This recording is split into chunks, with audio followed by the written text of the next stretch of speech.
President Donald Trump has taken steps to rebuild the American economy with tax cuts and deregulation and energy openings and trade reform, and has reinstilled the spirit of growth, prosperity, entrepreneurship.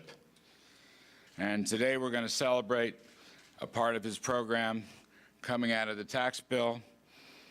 These are the opportunity and revitalization zones, opportunity zones, which I think are going to grow and prosper almost more than anybody believes. It's almost like a sleeper, but get ready, from private investment capital, right? Private investment capital, the old-fashioned way, and folks, men and women, starting their own businesses.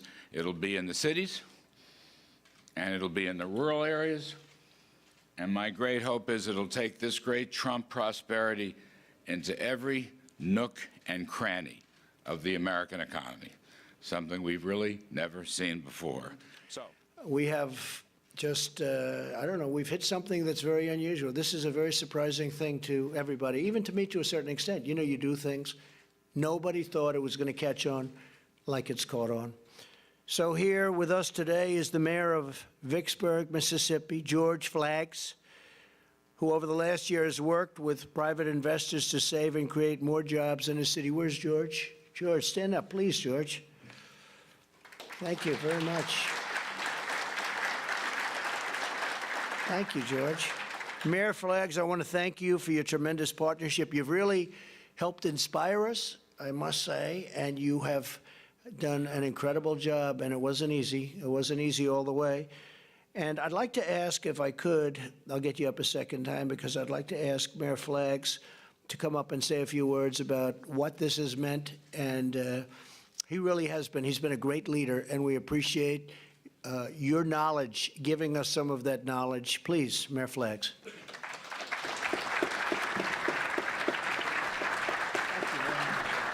Mr. President, thanks for the honor to be here today. And I will say first that I think we was the first opportunity zone that was created as a result of your tax cut and your the other opportunities. But let me just say this, as a mayor of the city and former legislator for 25 years, I've never seen any piece of legislation that allows more collaboration between federal, state, and local government. And just to tell you what we was able to do in Vicksburg, we have created 54% of our new jobs, and the new jobs in the state of Mississippi was created in Vicksburg, Mississippi, because of the economic opportunity we share here today.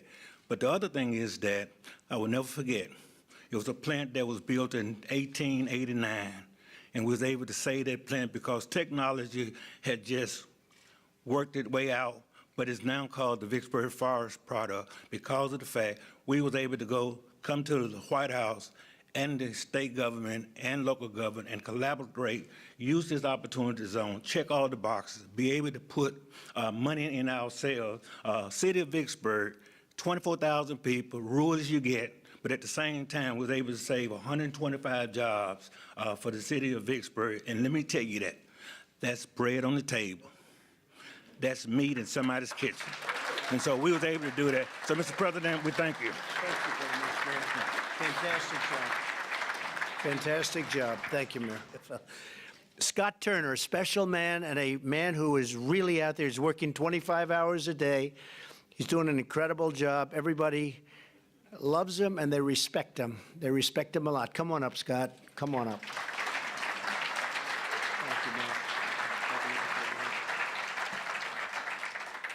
Well, good afternoon. Thank you, Mr. President, and I appreciate your vision and your leadership on this. And just a couple quick things I want to say. You know, I have a lot of joy in my heart and a lot of resolve in my spirit. Joy because as I look out on the room, what a great representation of our country, of the true heart of America and the culture of America. And that brings me great joy.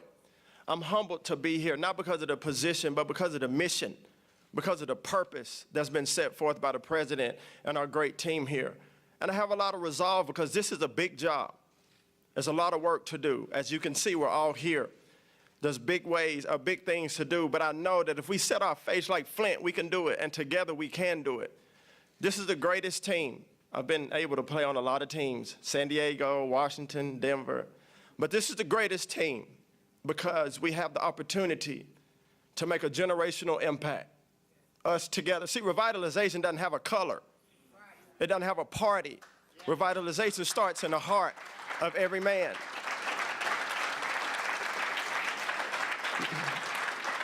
And I say that because if we focus on the true mission and the people, the grandmothers, the grandfathers, the next generation coming after us, the kids that are truant, now they're working, the single mothers who now have a job to restore dignity and hope in their family and in the community. That's why I'm here. And I believe that's why you're here. So, Mr. President, thank you. I'm ready. I'm ready to go get it, and I know you are. So God bless you. Thank you very much.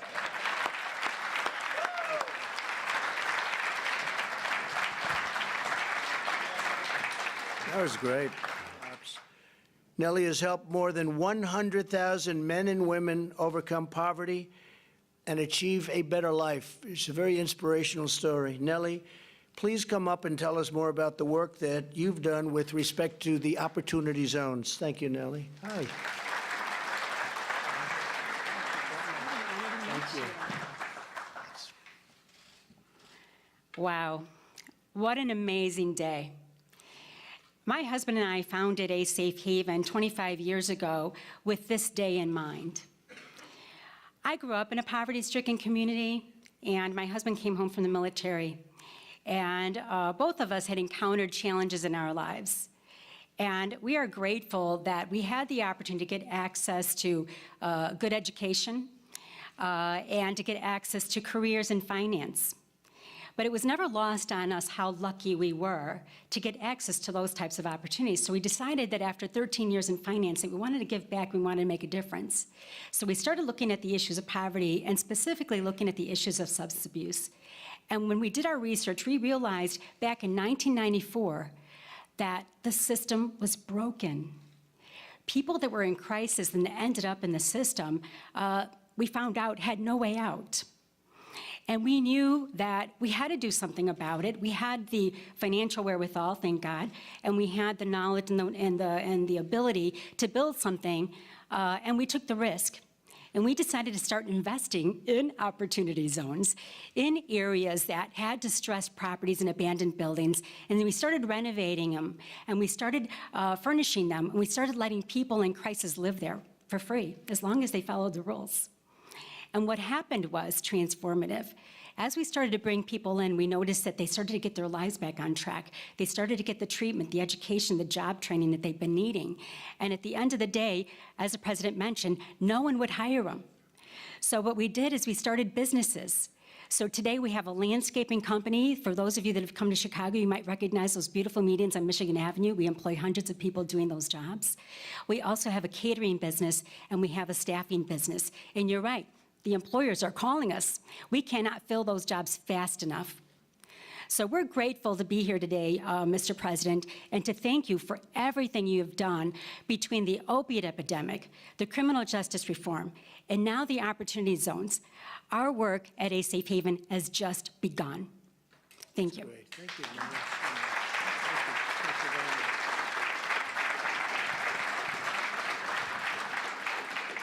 That's exciting, real entrepreneur too. At the heart of Opportunity Zones is a belief that every American community is worth cherishing, protecting, and renewing. From rural towns to inner cities, we want to build new schools and factories, new roads and bridges, new hospitals and parks. And that's what's happening all over. We want to see loving homes, safe neighborhoods, and a gleaming Main Street. And above all, we want every family to have the opportunity to live their great American dream. To every state, tribal, and community leader with us today, and we have a lot of them, thank you again for your commitment to restoring prosperity, patriotism, and pride across our beautiful nation. God bless you all, and God bless America. Thank you all very much. Thank you. Thank you. Am I the reason you get stoned every week now? Build up integrity, got you texting, emailing me, wanting me to feel with you. Baby, just face reality, move on. Sometimes it's hard to face reality.